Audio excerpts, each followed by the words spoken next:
തെരഞ്ഞെടുപ്പ് അടുത്തപ്പോൾ ശബരിപാത ചർച്ച തലപൊക്കിയിട്ടുണ്ട്. പഞ്ചായത്ത് നിയമസഭാ തെരഞ്ഞെടുപ്പുകൾ അടുത്തുവരുന്ന നേരത്തെ പുതിയൊരു ഇലക്ഷൻ സ്റ്റണ്ട് മാത്രമാണോ ശബരിപാത? കേരളത്തിലെ റെയിൽ പാതകൾക്ക് ഇരുവശത്തുമായി 3-4 പാതകൾ, സിൽവർ ലൈനു പകരം സെമി ഹൈസ്പീഡ് റെയിൽ എന്നിവയുടെ കാര്യത്തിലും വലിയ പ്രതീക്ഷയാണ് മുഖ്യമന്ത്രി പിണറായി വിജയനും റെയിൽവേ മന്ത്രി അശ്വിനി വൈഷ്ണവുമായി നടന്ന ഡൽഹി ചർച്ചയിലുണ്ടായിരിക്കുന്നത്. എല്ലാം നടന്നാൽ നന്നായി. പക്ഷെ ഇപ്പോൾ നടക്കാൻ പോകുന്നുവെന്ന മട്ടിൽ ശബരിപാത ചർച്ച തെരഞ്ഞെടുപ്പ് കാലത്ത് പലവട്ടം നടന്നിട്ടുണ്ട്. മലയാളിയുടെ അനുഭവം അതാണ്. അങ്കമാലിയിൽ എരുമേലി വരെ 111 കിലോമീറ്ററായി ശബരിപാത നീളാൻ ഭൂമി ഏറ്റെടുക്കണം.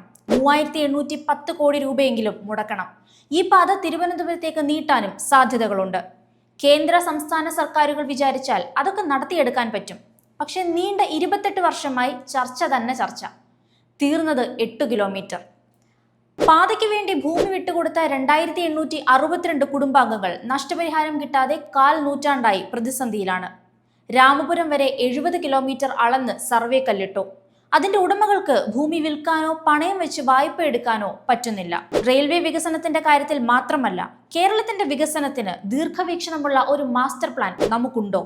അതിനായി നിശ്ചയദാർഢ്യത്തോടെ മുന്നോട്ടു പോകാൻ നമുക്ക് കഴിയുന്നുണ്ടോ? കേരളത്തിന്റെ വായ്പാ ഭാരത്തിന് അർത്ഥമുണ്ടാകുന്നത് അപ്പോഴാണ്.